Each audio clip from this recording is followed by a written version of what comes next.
hear a science student inquiring about English courses at a university language centre. You now have 30 seconds to read questions 1 to 7.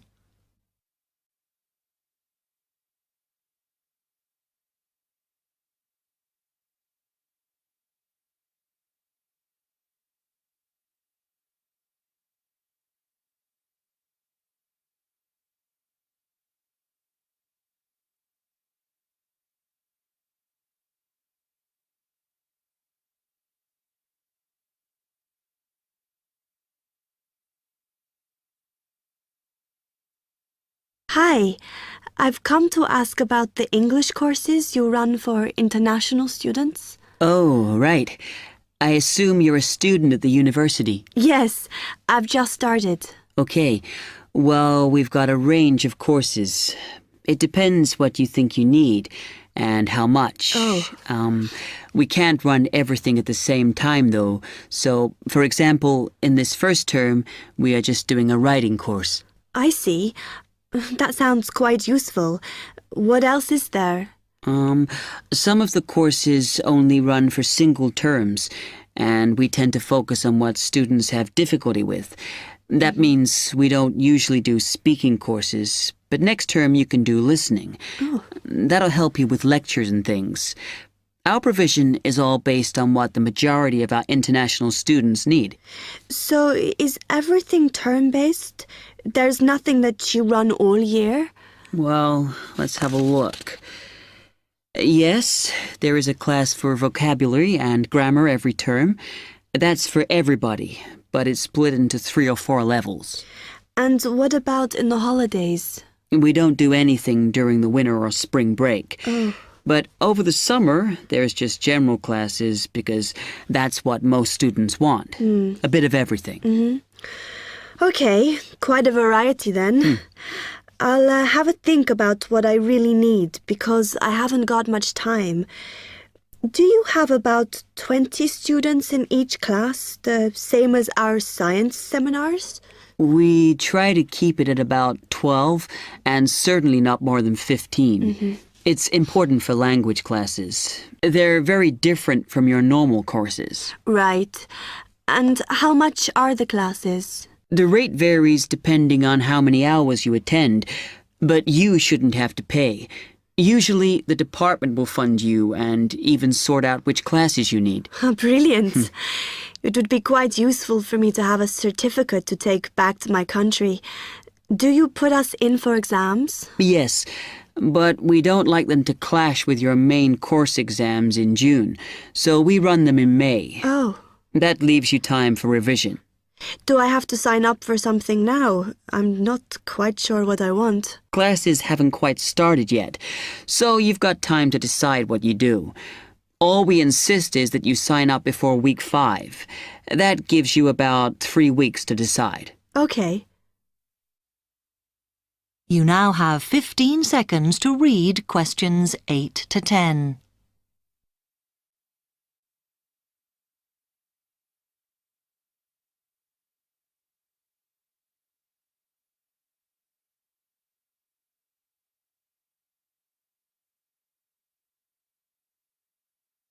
Then, when you've made up your mind, you need to come back here to the administration office to enroll. What do I need to bring with me when I enroll? My identity card, I guess. Yes, or your passport. Uh-huh. Then you'll be given a registration form, which you'll have to show to the teacher when you have your first class. Okay. And should I ask my tutor about which classes I should do then? Yes. Then you get a note from him and give that to the desk when you register. Can I use the computers here as well? Yes. You'll be given a password when you go to your first class. So remember to bring a disk with you to save your work on, as you won't be allowed to save it on the hard drive. Okay. Will I need anything else? Dictionary? We've got loads of those here that you can borrow. But you'll need a notebook as we don't provide paper or files. Okay. Thanks.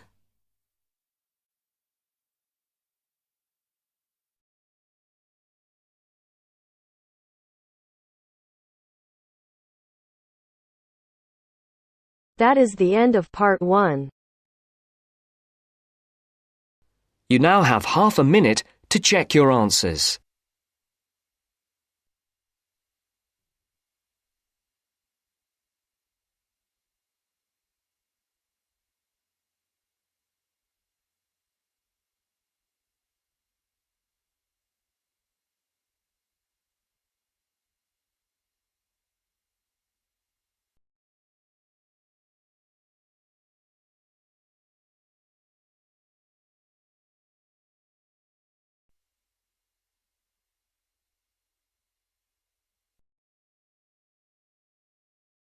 Now turns to part 2.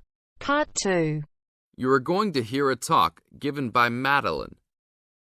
She is going to introduce the recreational facilities on campus and in town. First, you have some time to look at questions 11 to 20.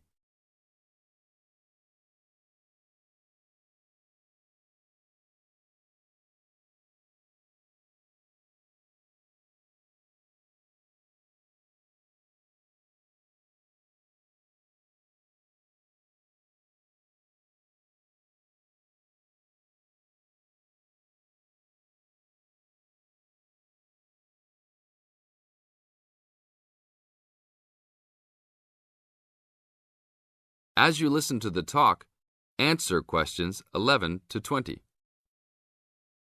Well, good morning, everybody. My name's Madeline Stewart, and I'm here to tell you about the recreational facilities available on campus, and also to tell you something about what the town has to offer. You may already know that your students' union membership also includes membership of the sports union, which provides a range of sporting and recreational facilities on campus, much the same as those in most British universities. The sports union has football, tennis, and cricket teams in local competitions. And really, most sports are catered for in some way on campus, even if they're just social matches. In the building itself, there are fitness classes and a full gym, including weights. The sports union can also provide cheap tickets to some major sporting events.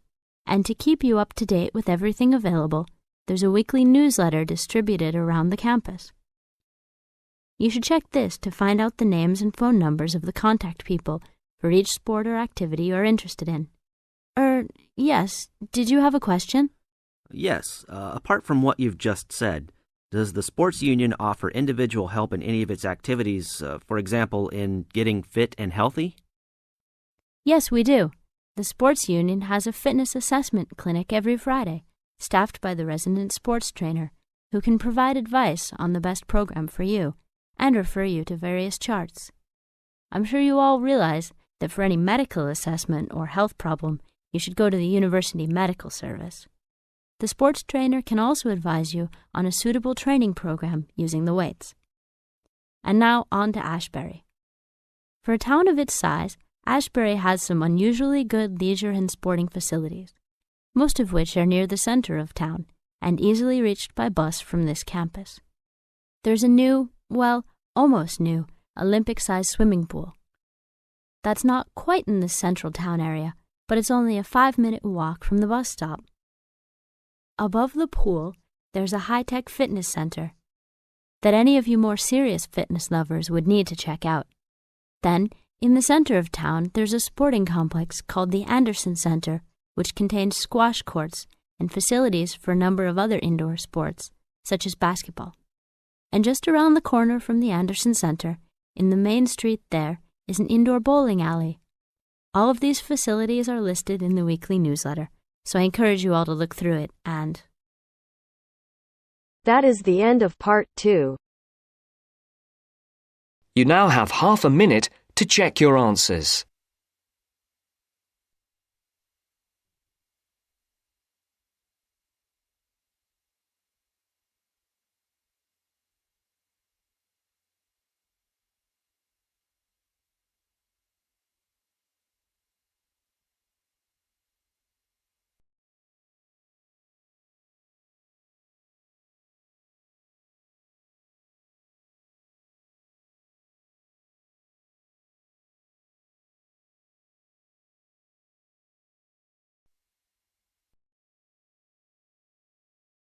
Now turns to Part 3. Part 3. To hear a reporter from the New York Times who is presenting a news report prepared by Dion Searcy and Robert Gebeloff on the topic Middle Class Shrinks, further as more fall out instead of climbing up. First, look at questions 21 to 23.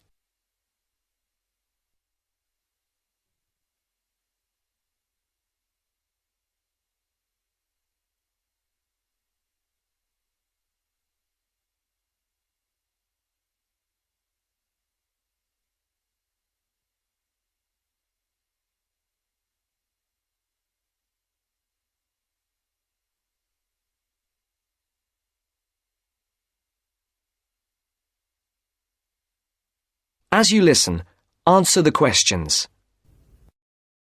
The middle class that President Obama identified in his State of the Union speech last week as the foundation of the American economy has been shrinking for almost half a century.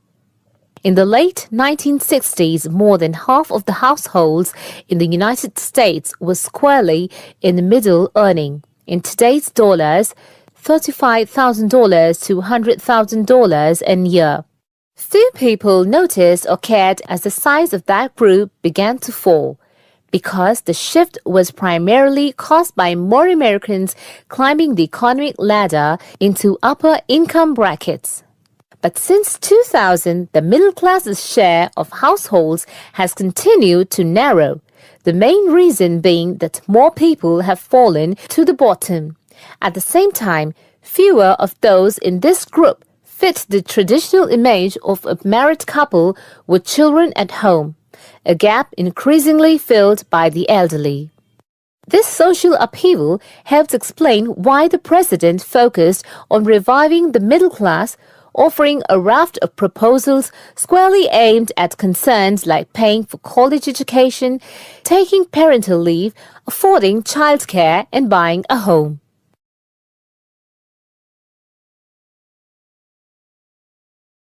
Before the conversation continues, look at questions 24 to 30.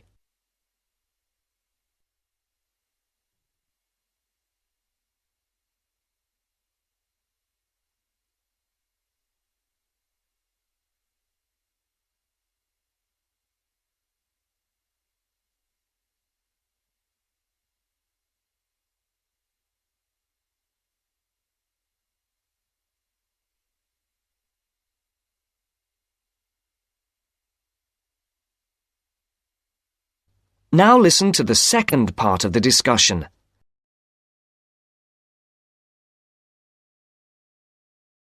Mr. Obama told Congress and the public, still, regardless of their income, most Americans are identified as middle class. The term itself is so amorphous that politicians often cite the group in introducing proposals to engender wide appeal. The definition here starts at $35,000, which is about 50% higher than the official poverty level for a family of four and ends at the six-figure mark. Although many Americans in households making more than $100,000 consider themselves middle class, particularly those living in expensive regions like the Northeast and Pacific Coast, they have substantially more money than most people. However, the lines are drawn. It is clear that millions are struggling to hang on to accoutrement that most experts consider essential to a middle-class life. I would consider middle class to be people who can live comfortably on what they earn, can pay their bills, can set aside something to save for retirement and for kids in college, and can have vacations and entertainment, said Christine L. Ovens, Executive Director of the National Employment Law Project.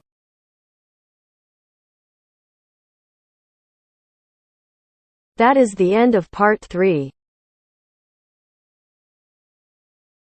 You now have half a minute to check your answers.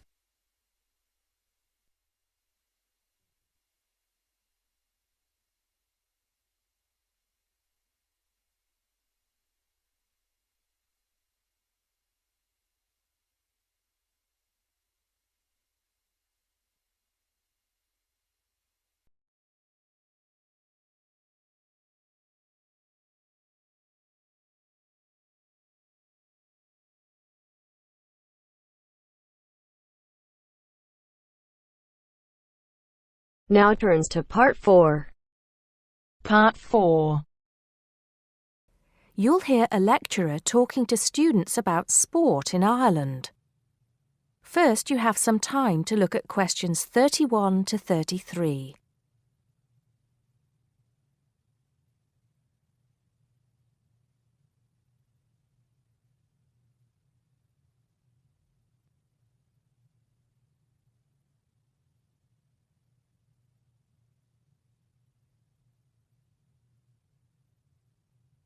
Now listen carefully and answer questions 31 to 33. Now, today we're going to be finding out about the most popular sports in the Emerald Isle. That's Ireland, of course. Can you guess what they are? Well, there are these two lesser-played games, a form of rounders and Gaelic handball. But we'll start with one which is perhaps over 3,000 years old, arriving in Ireland with the Celts, some claim. That may be a slight exaggeration, but I consider it to be the fastest field game in the world, and it goes by the name of hurling. Well, that's what it's known as in the English-speaking world anyway. So, what do you have to do? You've got 15 players on a team, one of them the goalkeeper. Each one has a stick called a hurley. Here you are. I've brought mine along. Had it since I was at school. This is what it looks like, and basically you have to get this ball, called a sliotar, that's S-L-I-O-T-A-R, so it's not spelt the way it's pronounced. You hit it into the net for 3 points, or you can hit it over the net for 1 point. The goal looks like the letter H, with the net under the crossbar. The goalie has a bigger stick than the others to help keep the ball out. You can also catch the sliotar and run with it for 4 steps maximum, or bounce it on your stick. Is that clear to you all? I'll be showing you a video a bit later, so you can see what a game actually looks like. You might like to think of it as a mixture of lacrosse, hockey, and baseball. Oh, and it's played by women too, but it goes by the name of camogie in that case. Before you hear the rest of the talk, you have some time to look at questions 34 to 40.